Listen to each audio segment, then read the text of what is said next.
Orang boleh mengatakan puas pada kepemimpinan Jokowi. Iya. Berapa persen tuh kemarin tuh? Di atas 70%.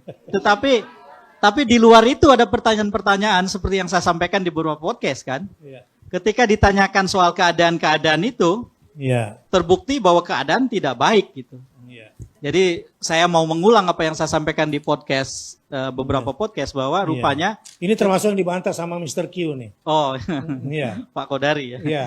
Ketika ditanya keadaan, ternyata keadaan tidak baik-baik aja. Rupanya ketika orang menilai kepuasan, itu orang Indonesia itu dermawan gitu. Oke. Dermawan menilai pemimpin yang sudah bekerja gitu. Iya. Udah capek-capek masa sih kita hukum gitu loh. Iya. Ya sudahlah puas gitu. Tetapi ya memang dari sisi ukuran tertentu, data agregat tertentu, ada pencapaian yang bersangkutan. Tapi dalam soal-soal mendasar, gagal gitu. Tetapi kegagalan yang terbesar menurut saya kemudian adalah kegagalan menyangkut etika itu. Iya. Pak Jokowi adalah presiden yang berusaha menampilkan dirinya berbeda dari pemimpin-pemimpin yang lain dengan tampil secara bersahaja dan mendekatkan dirinya sehingga tidak ada jarak dengan orang lain. Jokowi adalah kita, itulah dulu tagline-nya antara lain. Tetapi kemudian Pak Jokowi berkhianat pada kita itu. Jadi bukan hanya berkhianat pada PD Perjuangan dan Bu Mega, pengkhianatan yang lebih besar dari Pak Jokowi menurut saya adalah kepada kita. Karena ternyata nilai-nilai keteladanan yang harusnya melekat pada kepemimpinan di ujung terbongkar enggak ada gitu. Pakai bahasa kayak apapun, menurut saya keluarnya keputusan MK 90 tahun 2023 yang melibatkan 3 orang yang amat sangat berkaitan satu dengan yang lain, ayah, anak, dan paman, itu sudah menunjukkan praktek nepotisme yang tidak bisa ditutup-tutupi gitu. Ya kalau ada yang mau membantah ya dibantah dari sisi itu, dari sudut apa itu tidak bisa disebut sebagai nepotisme gitu. Ustadz, wajar kalau kemudian di debat muncul orang yang mengatakan apa sih etika dan seterusnya gitu. Bahkan di satu kesempatan ada yang bahkan menggunakan secara sangat kasar istilah yang dilekatkan pada etika itu.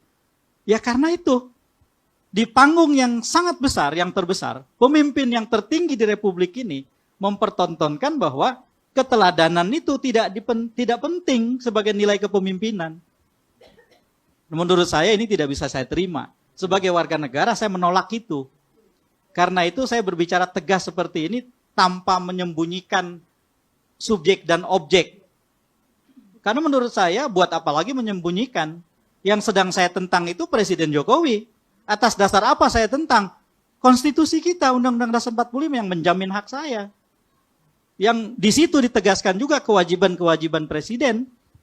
Baik sebagai presiden maupun kepala negara kepada semua orang, gitu, termasuk saya. Gitu.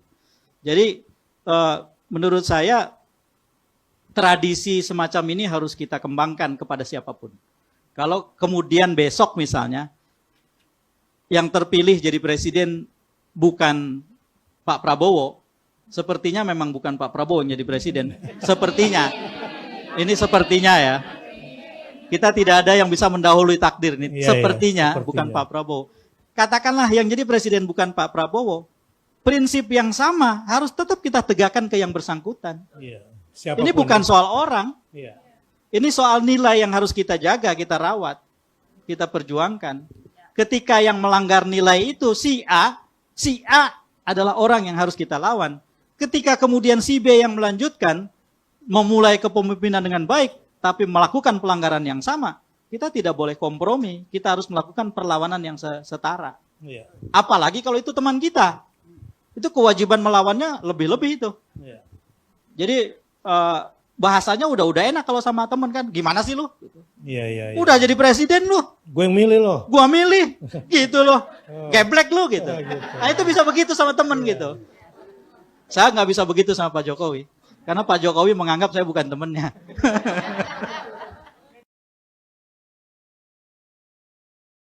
Ketika ada panggung besar yang mempertautkan kepemimpinan dengan keteladanan.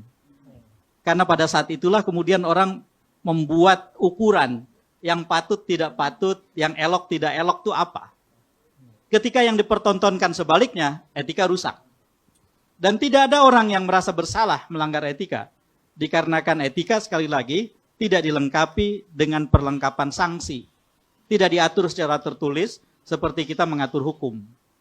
Jadi, tetapi etika adalah fondasi buat setiap hukum. Jika di satu tempat hukumnya kelihatan tegak, tapi etikanya tidak tegak, maka sesungguhnya hukumnya rapuh.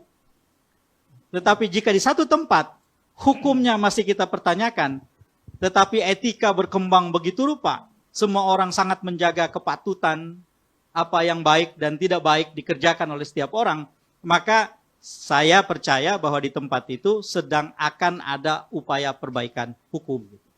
Jadi etika sangat penting. Menurut saya sih salah satu hal yang seringkali dijelaskan oleh Anwar Ibrahim ketika menjelaskan masyarakat madani. Ini kan salah satu orang yang berjasa memperluas penggunaan istilah masyarakat madani itu kan Anwar Ibrahim. Kalau saya baca tulisan-tulisannya, kalau saya dengar pidatonya, Anwar Ibrahim selalu menekankan bahwa salah satu unsur yang sangat penting di dalam peristiwa-peristiwa ketika Rasulullah memimpin di Madinah adalah ketika Rasulullah menegakkan etika untuk semua orang dan hukum Islam untuk semua orang Islam. Ya. Ketika kemudian orang merasa dengan etika mereka bisa terjaga, minoritas bisa dilindungi, berdagang bisa dengan adil, dan segala sesuatu berkembang tanpa ada rasa terancam pada diri mereka. Sementara komunitas Islam makin membesar, maka pada saat itu orang menganggap bahwa sungguh patut aturan dan ajaran yang membuat masyarakat itu beroperasi. Kata Anwar Ibrahim, masyarakat madani antara lain dinilai begitu tinggi dan mulia karena sebab itu. Jadi menurut saya ini harus jadi perjuangan kita juga. Etika itu tidak bisa dikompromikan. Baik. Etika itu harga mati. Kurang lebih. Harusnya etika yang harga mati ya. Karena Indonesia akan tetap ada selama ada etika. Kalau etika udah nggak ada lagi Indonesia. Innamal umamu akhlaqu ma baqiyat gitu ya. Satu bangsa dikatakan masih eksis selama masih ada akhlak etikanya. Kalau akhlaknya sudah hilang udah nggak ada lagi bangsa itu. Jadi etika itu harga mati. Di surah An-Nisa ayat 63 ada retorika perlawanan terhadap orang yang jelas-jelas melanggar konstitusi. Konstitusi Tuhan sudah diturunkan, masih dilawan. Nah, kita pernah bahas di surat An-Nisa 63. Retorikanya dahsyat, Pak. Fa'arid anhum wa'idhum wa qul lahum qawlan fi anfusihim qawlan baligha. Iya. Wa qul lahum fi anfusihim qawlan baligha. Coba jelaskan itu tadi. Ulaika allazina ya'lamullahu ma fi qulubihim. Mereka itu adalah orang-orang yang hati mereka diketahui oleh Allah. Dan dibongkar tuh isi hatinya tuh ya sama Tuhan tentang pengkhianatan mereka, kejahatan mereka yang paling mereka sembunyikan dan tutup rapat-rapat dalam hati, justru itu yang Allah katakan diketahui oleh Allah. Apa kata Allah kepada Rasulullah? Pertama, fa'arid anhum, maka berpalinglah dari mereka. Ya, nggak boleh lagi berpura-pura manis di hadapan dia ya. Betul. Atas nama politik. Atas nama politik. Atas nama apapun. Iya. Tidak boleh lagi berinteraksi dengan mereka dengan menampilkan wajah yang seolah-olah mendukung mereka. Fa'arid anhum. I'rad. Berpaling. Ini Nggak boleh soal pura-pura manis sehingga dia merasa benar dengan perbuatannya. Iya. Nggak boleh ada puji-puji sehingga dia merasa nggak ada yang salah dengan kita. Yang kedua, wa'izhum. Berikanlah nasihat kepada mereka. Ini wajib nih. Iya. Menasihati mereka nih wajib. Iya.